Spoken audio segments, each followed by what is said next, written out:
नमस्कार आदाब, मैं हूं दानिश और आप शुरू कर चुके हैं एक बार फिर से डी भारत न्यूज चैनल।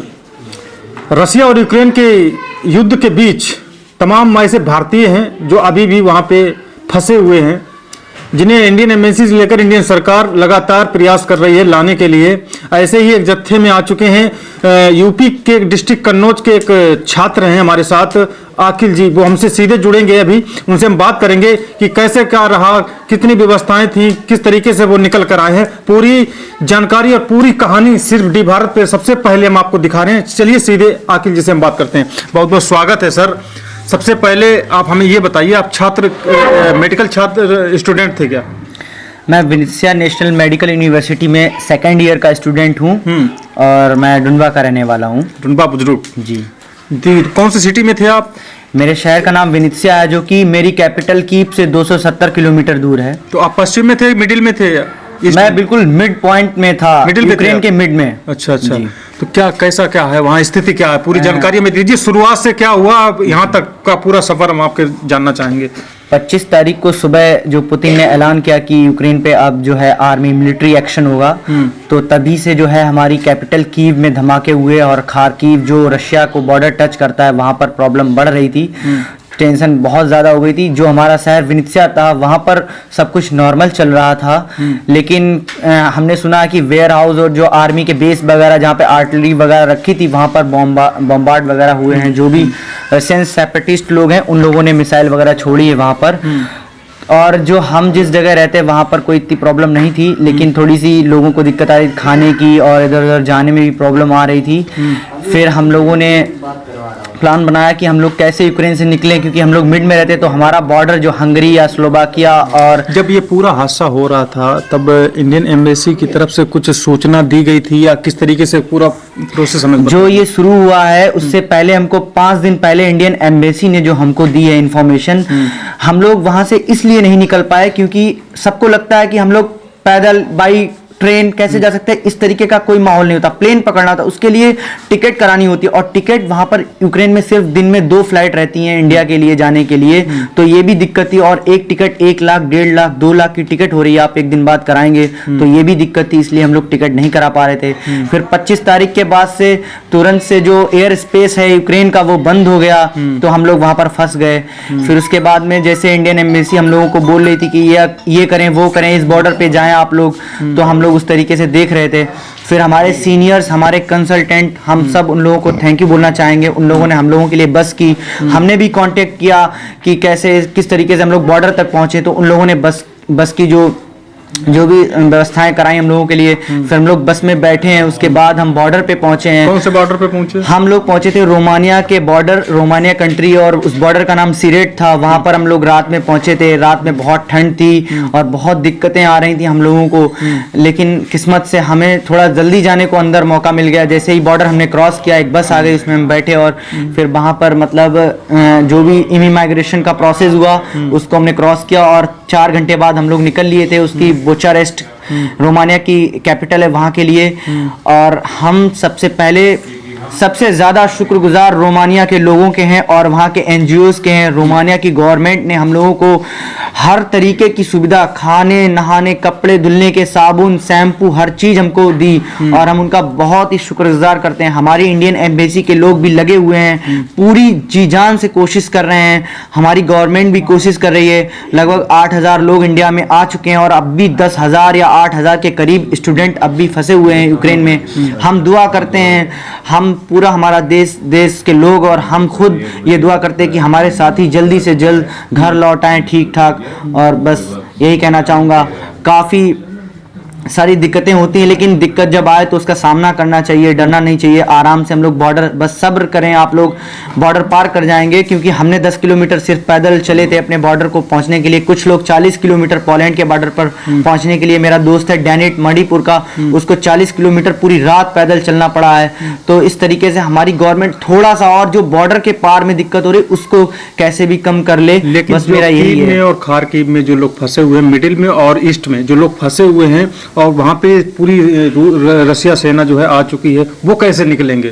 देखिए, खार्किव और कीव में निकल पाना अब बहुत मुश्किल है। तो यही है कि जो लोग बंकर में या जो सेफ प्लेस में अपना खाना पानी लेकर अंदर चले जाएं, क्योंकि वहां से बाहर अगर आप आएंगे तो आप कुछ भी हो सकता है। लेकिन रसिया ने कल भी ऐलान कर दिया, जो लोग बंकर में छुपे हुए हैं उन्हें हिदायत दी गई है वो निकल लें अपना वहां से, क्योंकि वो विस्फोट करने वाले हैं।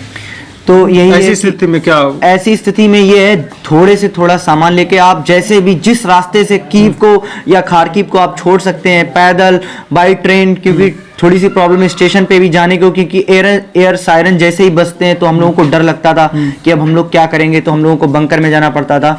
तो इस तरीके से आप लोग निकल सकते हैं। लेकिन जो जैसे आप बता रहे सर्वाइवल करके यहाँ पे आए हैं, तो जैसे एक बता रहे थे कि आपके जरिए से जैसे बता रहे आप बाहर निकल आए, लेकिन कल एक लड़का बाहर निकला था नवीन, उसके तो गोली लग गई, फिर कैसे सुरक्षित है? और जैसे आप सर्वाइवल करके यहाँ तक पहुँचे हैं, तो जो लोग फंसे हुए हैं हमारे माध्यम से ही शायद उनके घर वाले वो देख लें, तो किस तरीके से थोड़ा समझा दीजिए। जी, एक तरीके से ये आप जितना कम बाहर निकलते हैं किसी खाने पीने की चीज को, क्योंकि आप शेयर करके कुछ भी करके खा लें, बट लेकिन ऐसे ना निकलें। और जब आप भागें कि मतलब हम अब वो शहर छोड़ रहे हैं, तो उस हिसाब से देख के चलें कि कोई ऐसा प्लेस ना हो, पब्लिक प्लेस, जहां पर फायरिंग या जो भी मिसाइल या एयर स्ट्राइक हो सके। उस जगह से बचने के लिए आप इंटरनल जैसे रेलवे स्टेशन का यूज कर रहे हैं, मेट्रो वगैरह का यूज करके आप निकले, या जो भी है आप इंडियन फ्लैग को लेकर, क्योंकि ऐसा भी है कि इंडियन फ्लैग को आप लगाए होंगे तो फायरिंग या खैर मिसाइल आपसे ये नहीं पूछेगी आप कौन है क्या है,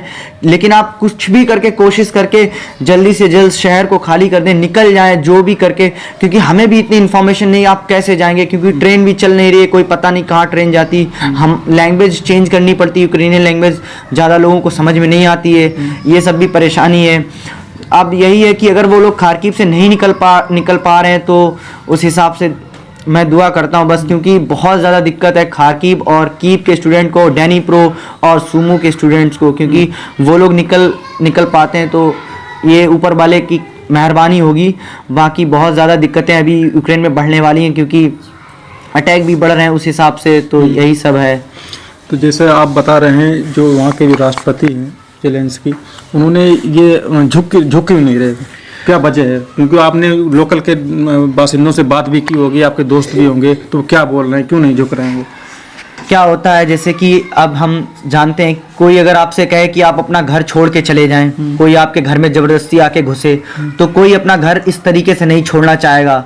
इतना सामान होता, सब कुछ होता, तो कोई भी इस तरीके से नहीं जाना चाहेगा। तो मिस्टर प्रेसिडेंट मेरे जेलेंस्की साहब हैं, उन्होंने भी अपनी हिम्मत को दिखाया, और वहाँ के लोगों का, जो यूक्रेन के जो लोग हैं, उनका एक प्राइड अलग ही रहा है, क्योंकि जब जर्मन सेना आई थी, तो जब सोवियत संघ को घेरा था, तो कीव जो हमारी कैपिटल है, उसी ने पहली बार जर्मन सेना को हराया था और वापस भेजा था। हीरो ऑफ सिटी की उपाधि नवाजते हैं लोग। जी, हीरो ऑफ सिटी मेरी है जो कीव, इसीलिए वो लोग नहीं छोड़ना चाहते हैं और अपने वतन के लिए लड़ना चाहते हैं। कहीं ना कहीं जो राजनीतिज्ञ हैं वो ये बता रहे हैं कि अगर वो झुक जाते तो इतना नुकसान नहीं होता। ये बात तो ठीक है, लेकिन बात ये भी है कि फिर उसके बाद रशिया हो सकता था उनके शहरों को अपने अंडर ले लेता, ये भी बात है ना।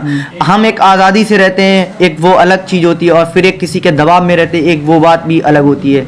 इसीलिए वो लोग नहीं छोड़ना चाहते हैं। लेकिन यही है कि अगर हर चीज़ सुलह और मीटिंग से निपट जाती है तो वो सब कर सकते थे, वो भी एक ऑप्शन था। लेकिन कुछ हद तक बहुत सारी ऐसी संस्थाएं हैं जिन्होंने उनको उकसावे में लाए, और उस वजह से थोड़ी सी और दिक्कतें बढ़ गई हैं। खैर, हमारे देश की अशांति, जो हमारा सेकंड होम है यूक्रेन, वो अब बिल्कुल पूरी तरीके से तबाह होने की कगार पे खड़ा है। हम उनके लिए दुआ ही कर सकते हैं कि वो शायद किसी दुआओं का असर हो जाए और वो लोग बच जाएं। वहाँ पे छोटे बच्चे, मासूम, लेडीज़, जेंट्स, सब बहुत प्यारे लोग हैं, वो सब बहुत हेल्प करते हैं कि हमारी दुआएं उनको लग जाएं और वो लोग बच जाएं। तो जाते जाते जो लोग वहाँ स्टूडेंट फंसे हुए हैं, उनके लिए कोई खास पैगाम जिससे उन्हें थोड़ा अच्छा लगे और वो जल्द से जल्द निकल सके? मेरे साथियों, मेरे दोस्तों, आप जहाँ भी हैं, आप अगर सेफ जगह पर हैं तो आप वहीं पर रहें। आप बाहर बेवजह ना निकलें और ज़्यादा सामान लेने की कोशिश ना करें, जितना कम से कम सामान लेके, क्योंकि आपको बॉर्डर पे भी चलना होगा। और खाने की चीज़ें सिर्फ रखें, कपड़े ज़रूरी नहीं, कपड़े पहन के रखें, जैकेट, जूते, सब कुछ पहन के रहें, और कैप वगैरह, क्योंकि ठंड बहुत ज़्यादा है। तो आपको क्या करना है, खाने खाने का सामान ज़्यादा से ज़्यादा और पानी भर लें अपने बैग में, और जितने से जितने ज़्यादा बंकर या जितनी सेफ प्लेसेस हैं वहाँ पर चले जाएं। हो सकता है कोई आप पे कर्म हो जाए, आप बच जाएं वहाँ पर, क्योंकि आप शहर से बाहर आते हैं बेवजह, हो सकता है कोई मिसाइल या कोई अटैक एयर स्ट्राइक हो जाए तो प्रॉब्लम में आप आ जाएं। इसलिए आप कोशिश करके शहर को या आप इंडियन फ्लैग को लेके आप जा सकते हैं बाहर, और आप हमेशा ध्यान रखें किसी भी प्रकार से कोई ऐसा नुकसान ना पहुंचाएं रशियन आर्मी को, क्योंकि आपके ऊपर अटैक हो सकता है। इसलिए आप बच के निकलने की पूरी कोशिश करें। मेरी दुआएं आपके साथ हैं, हमारे देशवासियों की दुआएं आपके साथ हैं। इंशाल्लाह आप सब लोग ठीक ठाक घर वापस आएंगे। ठीक है। तो ये थे हमारे साथ मेडिकल स्टूडेंट जो थे, जो पढ़ाई कर रहे थे यूक्रेन में, वो अभी भारत लौट चुके हैं। वो हमें पूरी दास्तान सुना रहे थे कि कहाँ से शुरुआत हुई और किस तरीके से लोग वहाँ पे फंसे हुए हैं, वो कैसे सर्वाइव कर रहे हैं। तो सीधे हमसे आकिल जी जुड़े थे कन्नौज के डुंडवा बुजुर्ग से। चलिए कुछ और छात्र रह गए हैं, उनसे हम बात कराते हैं आपकी, तो बने रहिएगा हमारे साथ और देखते रहिए डी भारत। नमस्कार।